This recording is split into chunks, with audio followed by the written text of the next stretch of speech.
నెల్లూరు జిల్లాలో ఎంత దారుణమైనటువంటి పరిస్థితులు ఉన్నాయి, శాంతి భద్రతలు పూర్తిగా అదుపు తప్పాయని చెప్పడానికి నిన్న జరిగినటువంటి పెంచిలయ్య హత్య ఒక నిదర్శనం. ఎందుకంటే నెల్లూరులో ఈ డ్రగ్స్ కల్చర్ ఏదైతే ఉందో దానిని పెంచి పోషిస్తున్నటువంటి కూటమి ప్రభుత్వంలో పెద్దలు వాళ్ళ నిర్వాకం. ఈరోజు ఏ వ్యక్తి అయితే వీటికి దూరంగా ఉండండి అని చెప్పని ఓ సామాజిక ఉద్యమకారుడు అనేటువంటి పెంచిలయ్య నిలదీస్తే, నీవు గంజాయికి సంబంధించి డ్రగ్స్కి సంబంధించి వ్యతిరేకంగా మాట్లాడడమే నేరము, ద్రోహము, సహించదు అనేటువంటి శిక్ష విధిస్తాం మీకు అని చెప్పి నేరుగా పాపం పెంచిలేని హత్య చేసి ఆ కుటుంబాన్ని ఈరోజు అనాథలుగా మార్చినటువంటి పరిస్థితి. ఈరోజు అత్యంత దారుణమైనటువంటి పరిస్థితి. నిన్న పెంచిలయ్య మీద హత్య జరిగితే పోలీసులు ఆ హత్యకు సంబంధించినటువంటి నిందితులు ఎక్కడున్నాడని తెలుసుకొని వాళ్ళని పట్టుకోవడానికి వెళితే ఆ కానిస్టేబుల్ మీద దాడి చేశాడు, కానిస్టేబుల్ మీద పోలీసుల మీదనే దాడి చేసి హత్యాయత్నానికి పాల్పడ్డాడు అని అంటే వ్యవస్థ ఎంత దిగజారిపోయింది. ఈ ప్రభుత్వంలో అసలు ప్రజలకు సంబంధించినటువంటి అవసరాలు కానీ, ప్రజలకు సంబంధించినటువంటి సంక్షేమాన్ని గురించి కానీ, ప్రజలకు సంబంధించినటువంటి రక్షణ కల్పించాలనేటువంటిది కానీ, పోలీసుల మీదకే ఈ స్మగ్లర్లు, ఈ గుండాలు, ఈ డ్రగ్స్ మాఫియా తిరగబడేటువంటి పరిస్థితి ఏర్పడితే సమాజంలో ఉండేటువంటి వాళ్ళని ఎవరు కాపాడాలనేటువంటిది ఈరోజు ప్రతి ఒక్కరిని వేధిస్తున్నటువంటి ప్రశ్న. ఈరోజు ఎందువల్ల ఇది జరిగింది? పోలీస్ వ్యవస్థ మీదనే ఈరోజు ఎందుకు తిరగబడ్డారు? పోలీసు వ్యవస్థ అనేటువంటిది ప్రజల గురించి కాకుండా, ప్రజల గురించి పట్టించుకోకుండా, పాలకులు ఎవరైతే ఉన్నారో వాళ్ళకు సంబంధించి వాళ్ళ కనుసన్నల్లో వాళ్ళు చెప్పినటువంటి ఆదేశాలను అమలు చేస్తూ ప్రజల గురించి, అసలు ప్రజలు అనేటువంటి వాళ్ళు ఉన్నారు, ఇది సమాజం అనేటువంటి వాళ్ళు ఉన్నారనేటువంటి దాన్ని మర్చిపోయారు. కాబట్టే ఈరోజు నిందితులు సాక్షాత్తు పోలీసుల మీదనే దాడికి తెగబడినటువంటి పరిస్థితి. కాబట్టి ఇప్పటికైనా సరే చంద్రబాబుకి, కూటమి ప్రభుత్వంకి కనువిప్పు కలుగుతుందని నేను అనుకోను. కనీసం పోలీసు వ్యవస్థ అయినా మేలుకొని, వ్యవస్థ దిగజారిపోతున్నటువంటి పరిస్థితుల్లో కనీసం దీన్ని కాస్తైనా సరే ప్రజల కోసం మనం పనిచేయాలనేటువంటి అంతర్మథనం, ఆత్మ పరిశీలన చేసుకోవాల్సినటువంటి అవసరం అని చెప్పి తెలియజేస్తున్నాం. ఈరోజు చంద్రబాబు అయితే రాష్ట్రాన్ని కేర్ ఆఫ్ ఆంధ్రప్రదేశ్ అంటే కేర్ ఆఫ్ గంజాయి అన్నట్టుగా డ్రగ్స్ డెన్గా ఈరోజు మార్చేశాడు. ఎక్కడ కూడా వాటికి సంబంధించినటువంటి మాటలు తప్ప చేతల్లో ఎక్కడ వాటికి సంబంధించినటువంటి ఒక్క చర్య కూడా తీసుకున్నటువంటి దాఖలాలు కనిపించడం లేవు. ఈరోజు చూస్తే ప్రతి తప్పుడు వ్యాపారంలో టీడీపీ నేతలు ఆరితేరారు. ప్రతి తప్పుడు వ్యాపారంలో టీడీపీ నేతలు భాగస్వామ్యంగా ఉన్నారు. కదా, నకిలీ మద్యం అనుకుందామా, డ్రగ్స్ అనుకుందామా, గంజాయి అనుకుందామా, మరొక మాఫియా అనుకుందామా, మరొకటి అనుకుందామా, ఏదైనా సరే దానికి మూలాలు టీడీపీ నేతలు, టీడీపీకి సంబంధించినటువంటి బడా నాయకుల దగ్గర నుంచి చోటా నాయకుల దాకా ఎవరెవరి స్థాయిలో వాళ్ళు ఈరోజు ఈ సమాజం మీద పడి దోచుకు తినడం, దాడులు చేయడం, హత్యలు చేయడం అనేటువంటిది ఆనవాయితీగా మారిపోయినటువంటి పరిస్థితి. నేను అడుగుతున్నా సూటిగా చంద్రబాబు నాయుడు ఏం సెలవు ఇచ్చాడు? 100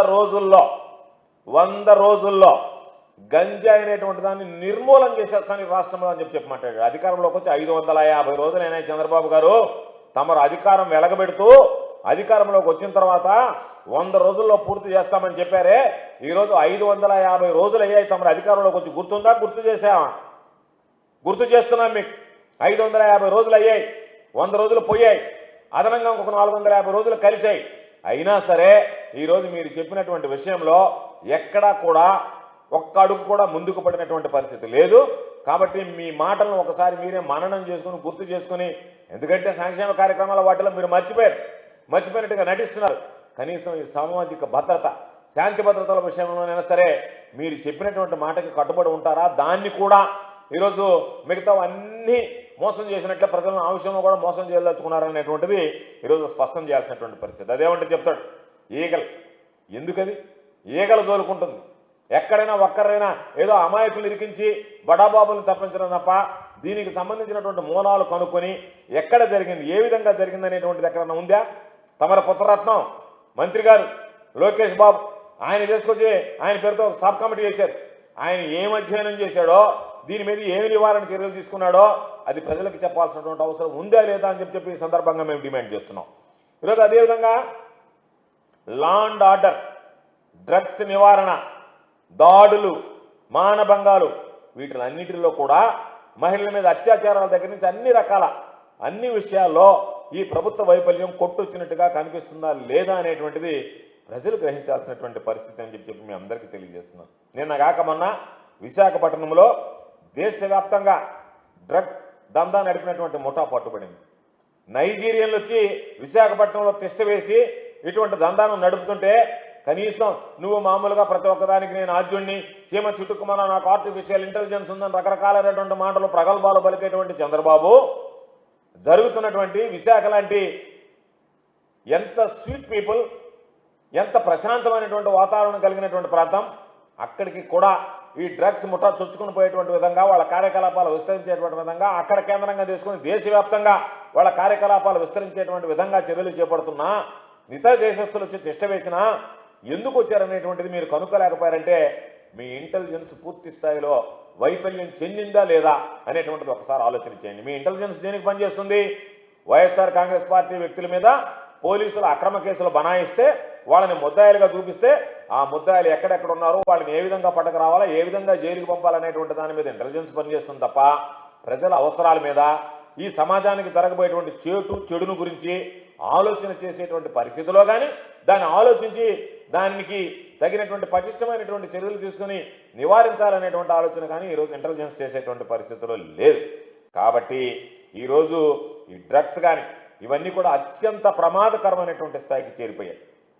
అధికార పార్టీతో పెనవేసుకున్నటువంటి నాయకులు, మాకు ఒక ధైర్యం, అధికార పార్టీ ఉంది, మేము ఏం చేసినా చెల్లుబడి అవుతుంది, మాకు సంబంధించినటువంటి నాయకులు మాకు అండదండలు అందిస్తారనేటువంటి ధైర్యం వాళ్ళలో పెనవేసుకునింది. కాబట్టి ఆ ధైర్యం, ఆ ఊపుతోనే మేము ఏమి ప్రవర్తించినా, ఇష్టారాజ్యంగా వ్యవహరించినా మమ్మల్ని కాపాడడానికి మా వెనక ఈ కూటమి ప్రభుత్వంలో ఉండేటువంటి ఒక పాలకుడు బలమైనటువంటి వ్యక్తి ఉన్నాడనేటువంటి ధైర్యం, ధీమా ఈరోజు ఈ ప్రభుత్వం కల్పించింది. కాబట్టే ఈరోజు విచ్చలవిడిగా వాళ్ళు చెలరేగి పెట్టిరేగిపోయేటువంటి పరిస్థితి ఏర్పడింది.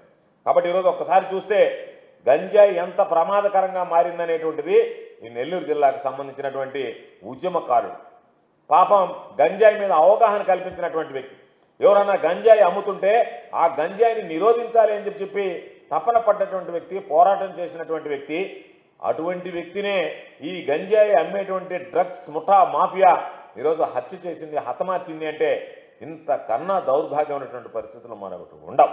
ఎందుకు ఈ మాట చెప్తున్నాను? నెల్లూరు రూరల్ నియోజకవర్గానికి సంబంధించి ఇది పూర్తిగా గంజాయి సామ్రాజ్యంగా మారిపోయింది.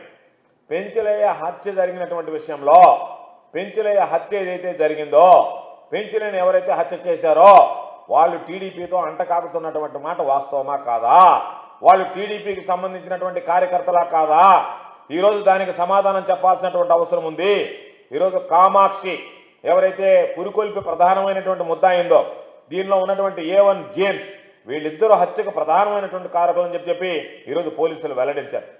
ఈరోజు కామాక్షి, జేమ్స్ అనేటువంటి వాళ్ళిద్దరు రూరల్ ఎమ్మెల్యేగా ఉన్నటువంటి కోటమిరెడ్డి శ్రీధర్ రెడ్డి అనుచరులా కాదా?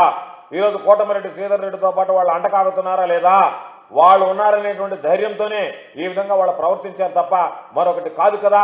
కాబట్టి ఈరోజు దీనికి సంబంధించినటువంటి దానిలో ఏదైనా ఇటువంటివి జరిగినప్పుడు నేను అడుగుతున్నా శ్రీధర్ రెడ్డి గారిని, నిద్రలేస్తే చంద్రన వెలుగులు, మరొక వెలుగులు, అక్కడ అభివృద్ధి, ఇక్కడ సంక్షేమం మాట్లాడేటువంటి మీరు మీ నియోజకవర్గంలో, రూరల్ నియోజకవర్గంలో ఎంత పెద్ద ఎత్తున గంజాయికి సంబంధించినటువంటి స్మగ్లింగ్ జరుగుతుంటే వాటిని నిరోధించాల్సినటువంటి మీరు దాన్ని పట్టించుకోకుండా మీతో ఉండేటువంటి వ్యక్తులే ఈరోజు హత్యలకి పాల్పడుతూ ఉంటే మీరు ఎటువంటి చర్యలు తీసుకున్నారు?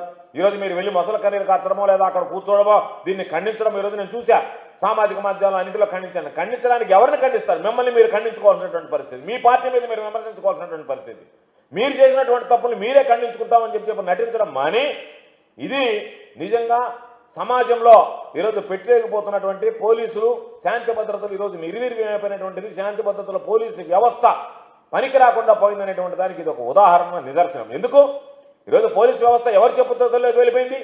ఎవడన్నా ఒక రౌడీ షీటర్ని తీసుకొస్తే, ఎవడన్నా ఒక గంజాయి అమ్మాయిని తీసుకొస్తే ముందు వాళ్ళు అక్కడ ఉన్నటువంటి ఎమ్మెల్యేకి చెప్పాలి, అయ్యా పలానా వ్యక్తిని తీసుకొచ్చాం, కామాక్షిని తీసుకొచ్చాం, లేదా ఈరోజు చేసినటువంటి జేమ్స్ని తీసుకొచ్చాం, కాబట్టి వీళ్ళ మీద కేసులు పెట్టాలనా లేదా, పెట్టాలనుకుంటే ఏ కేసులు పెట్టాలా అనేటువంటివి, ఏ కేసులు పెట్టాలా, ఏ సెక్షన్లు పెట్టాలా, ఏ విధంగా నడపాలా, ఏం చేయాలనేటువంటివన్నీ స్థానికంగా ఉండేటువంటి ఎమ్మెల్యేలు, స్థానికంగా ఉండేటువంటి పాలక పక్షానికి సంబంధించినటువంటి వ్యక్తులు చెప్తే చంద్రబాబు నాయుడు చెప్పారు పొలిటికల్ గవర్నెన్స్ ఇచ్చేసాడు, ఫ్రీ హ్యాండ్, మీ ఇష్టం, మీరు దోచుకోండి, మీరు అవినీతికి పాల్పడండి, దాడులు చేయండి, మీరు లాస్ట్గా హత్యలు చేయండి, ఏది చేసినా పొలిటికల్ గవర్నెన్స్ అనేటువంటిది నాకు ఇంపార్టెంట్, మా వాళ్ళని నేను వెనకేసుకుని వస్తానని చెప్పి సాక్షాత్తు రాష్ట్రానికి ముఖ్యమంత్రిగా ఉన్నటువంటి వ్యక్తి మాట్లాడినటువంటి మాటలు, పరిచయం చేసినటువంటి చెడు సాంప్రదాయం.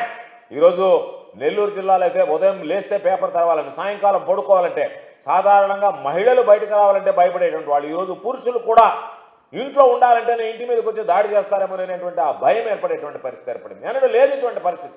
ప్రశాంతంగా ఉండేటువంటి నెల్లూరు జిల్లాలో ఈరోజు నిద్ర లేస్తే హత్యలతో అట్టుడికి పోతుంది అంటే అసలు పోలీసు వ్యవస్థ ఉందా, పోలీసులు అనేటువంటి వాళ్ళు పనిచేస్తున్నారా, పనిచేస్తూ ఉంటే ఈరోజు ఈ వ్యవస్థ ఈ విధంగా చెడిపోవడానికి కారకులు ఎవరు, ఎందుకు మీరు వాళ్ళ మాటలు వింటున్నారు, ఎందుకు వాళ్ళ సూచనలు పాటిస్తున్నారు, ఎందుకు శాంతి భద్రతలకు విఘాతం కలుగుతున్నా, శాంతి భద్రతలు దిగజారిపోతున్నా, పోలీసు వ్యవస్థ ప్రతిష్ట రోజు రోజుకి మసకబారుతున్నా, మీరు ఎందుకని ఈ విధంగా ఉండేటువంటి స్థానికంగా ఉండేటువంటి వ్యక్తుల వాళ్ళ కనుసన్నల్లో వాళ్ళ ఆదేశాలతో ఈరోజు మీరు దాన్ని ఆచరిస్తున్నారు కాబట్టి, పాటిస్తున్నారు కాబట్టి ఈరోజు రక్షణ లేకుండా పోయింది, అమాయకులు బలైపోతున్నారు, అమాయకులు ప్రాణాలు కోల్పోతున్నారు, ఆ కుటుంబాలు వీధిని పడేటువంటి పరిస్థితి ఏర్పడింది.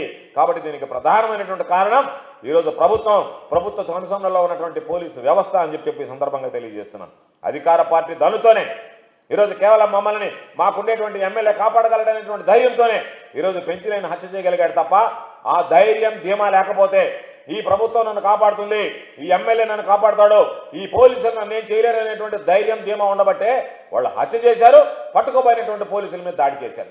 కాబట్టి ఇప్పుడు మరలా పోలీసు వ్యవస్థ పునరాలోచించుకోవాల్సినటువంటి పరిస్థితి ఏర్పడిందని చెప్పి మీ అందరికీ తెలియజేస్తున్నాను. అనే సందర్భాలు అధికార పార్టీ ఇష్ట ప్రకారం పనులు చేస్తుంటే, ఇష్ట ప్రకారం అవినీతికి పాల్పడుతుంటే, మీ అవినీతిని ప్రశ్నిస్తే అక్కడ ఉన్నటువంటి దళితుడైనటువంటి గోపాల్ అనేటువంటి వ్యక్తి గొంతు ఇంటికి వెళ్ళి రాత్రి పూట ధైర్యంగా గొంతు కోశారు. దాంట్లో వాళ్ళు 6 మంది ముద్దాయిలు అన్నారు. నెల్లూరు పోలీసులు కేవలం 3 మందిని అరెస్ట్ చేశారు. ఏమయ్యా మీరు 3 మందిని అరెస్ట్ చేశారంటే, ఆ 3 మంది మాత్రమే దాడిలో పాల్గొన్నారు కాబట్టి వాళ్ళు 3గురిని అరెస్ట్ చేశామని.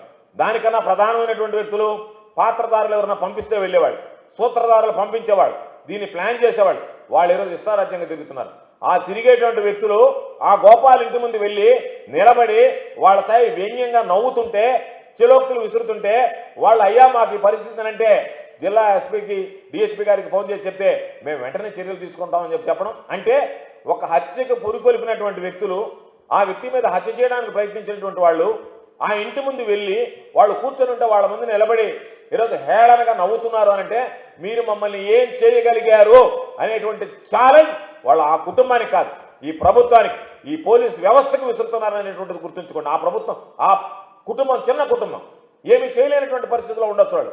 కానీ వ్యవస్థలో ఈరోజు దాన్ని ఒకసారి లోతుగా పరిశీలిస్తే వాళ్ళు నవ్వింది, వాళ్ళు హేళన చేసింది ఆ కుటుంబాన్ని కాదు, ఈ ప్రభుత్వాన్ని, మీరు నడిపిస్తున్నటువంటి పోలీసు వ్యవస్థ అనేటువంటి విషయాన్ని గుర్తుంచుకోండి.